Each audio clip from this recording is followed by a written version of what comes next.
मेरी जनरल सलाह ये है कि तुक्का जम के लगाइएगा परीक्षा में। हम कितने प्रश्न करें और कितने प्रश्न छोड़ दें। क्वेश्चन छोड़ने का फायदा भी होता है और नुकसान भी होता है। पहले उसका फायदा नुकसान हल्का सा समझते हैं कि क्यों लोग क्वेश्चन छोड़ने या नहीं छोड़ने के पसोपेश में रहते हैं, उस दुविधा की वजह क्या है।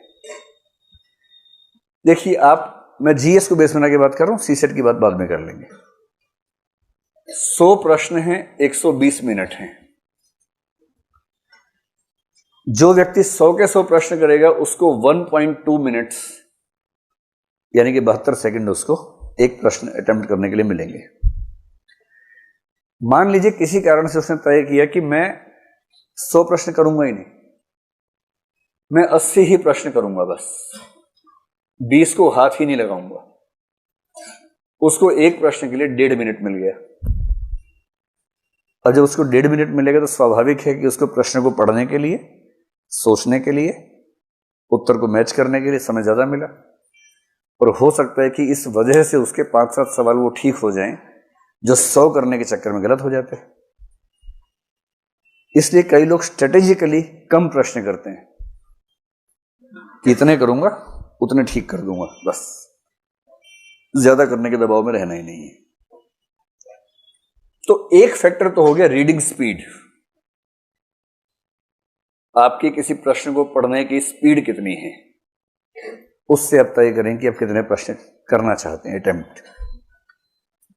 एक दूसरा फैक्टर बहुत महत्वपूर्ण है और दूसरा फैक्टर है तुक्का लगाने की क्षमता। इसमें हंसी आती है पर दरअसल ये बड़ी गंभीर बात है।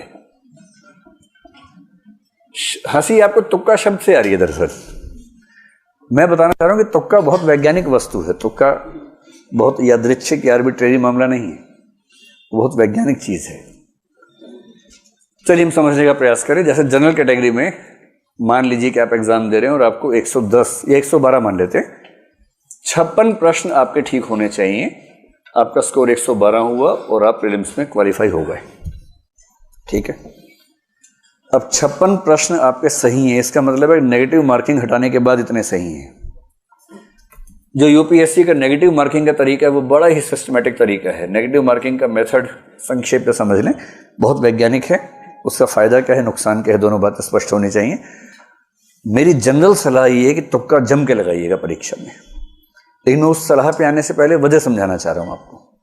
और यह सलाह सबको नहीं है, किसको नहीं है ये आपको खुद जज करना है अभी की बात सुनने के बाद।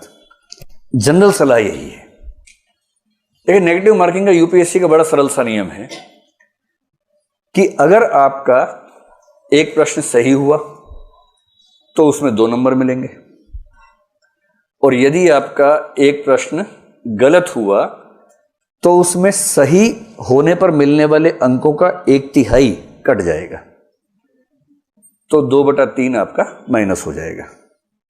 2/3 का सरल सा मतलब क्या हुआ, कितना हो जाएगा, 0.66 नंबर आपके कट जाएंगे। अब इस तरह से बात समझना मुश्किल लगता है, इसको हम सरल भाषा में समझते हैं। मान लीजिए कि आपने पेपर देखा, उसमें प्रश्न क्रमांक 1, 2, 3 और 4, आपको चारों का अता पता ही नहीं है बिल्कुल भी। आपको यह भी नहीं समझ में आ रहा कि ये वही पेपर है जो मैं देने आया था, कोई और पेपर है, समझ नहीं आ रहा है, कुछ भी नहीं पता आपको उसके बारे में। ऐसे 4 प्रश्न हैं। यूपीएससी ये नहीं चाह रही कि तुक्का मारने वालों को नुकसान हो। कहीं कहीं नेगेटिव मार्किंग का पर्पस क्या होता है कि तुक्का लगाने वालों को नुकसान होना चाहिए। यूपीएससी केवल ये चाहती है कि तुक्का लगाने वाले को फायदा ना हो। मैं उम्मीद कर रहा हूं कि आप दोनों का अंतर समझ पा रहे हैं। तुक्का लगाने वाले को नुकसान हो ये मंशा नहीं है, तुक्का लगाने वाले को फायदा ना हो मंशा ये है। कैसे ये मंशा है, सिंपल प्रोबेबिलिटी है कि चारों प्रश्नों में 4-4 ऑप्शंस हैं और आपको एक भी नहीं आता है। आपने पहले प्रश्न में 4 में से रैंडमली कोई भी लगा दिया, सही होने की संभावना कितनी है, 1/4 है। आपने चारों प्रश्नों में तुक्का लगाया, सही होने की संभावना कितनी है, 1/4 है। सिंपल लॉ ऑफ प्रोबेबिलिटी कहता है कि आपका 1 ठीक होगा, 3 गलत होंगे। 1 ठीक होने से 2 नंबर मिलेगा, 3 गलत होने से 2 नंबर कटेंगे, और इसका मतलब है कि आप 0 के 0 हैं। अगर आपने 4 प्रश्नों में तुक्के लगाए तो स्कोर आपका 0 ही रह जाएगा। इसलिए इन्होंने जो नेगेटिव मार्किंग की कसौटी रखी है कि 3 गलत प्रश्नों पर उतने ही नंबर कटेंगे जितना एक सही होने पर कटते हैं, इसके पीछे का आर्गुमेंट ये है। इससे सरल सा निष्कर्ष है कि तुक्का लगाने से फायदा हो ना हो, नुकसान तो नहीं होता है। एक निष्कर्ष निकलता है ये वाला, तो नुकसान तो हो ही नहीं रहा इससे। अब भगवान करे कि मान लीजिए कोई तुक्का लगा 2 ठीक हो जाए बाई चांस, सोच के देखिए, अगर ऐसा हो जाए, मान लीजिए अगर ऐसा हो जाए, 2 सही होने पर इसको 4 नंबर मिल गए, मिले ना, जबकि 2 गलत होने पर इसका जो कटा है वो केवल 1.33 कटा है। और इसका मतलब यह हुआ कि अब ये बराबर नहीं है, अब इसको 2.67 मार्क्स का शुद्ध लाभ मिला है, केवल इस वजह से कि इसने 4 में से 2 तुक्के सही कर दिए। आप मेरी बात समझ गए? और यदि कोई तुक्के में इतना माहिर है कि 4 में 3 ठीक कर दिए उसने, 6 नंबर मिले, नुकसान कितना का हुआ? केवल 1 गलत, 0.66, 5.34 का उसको शुद्ध लाभ मिला। और असली बात यह है कि अगर आपको प्रीलिम्स क्वालिफाई करने के लिए 56 प्रश्न करने हैं, मेरी समझ में यूपीएससी देने वाले 5 लाख लोगों में से मैक्सिमम 5 ऐसे होंगे, या बहुत मानूंगा तो मान लूंगा 20-30 ऐसे होंगे जो बिना कोई प्रश्न गलत किए 56 ठीक कर सकते होंगे।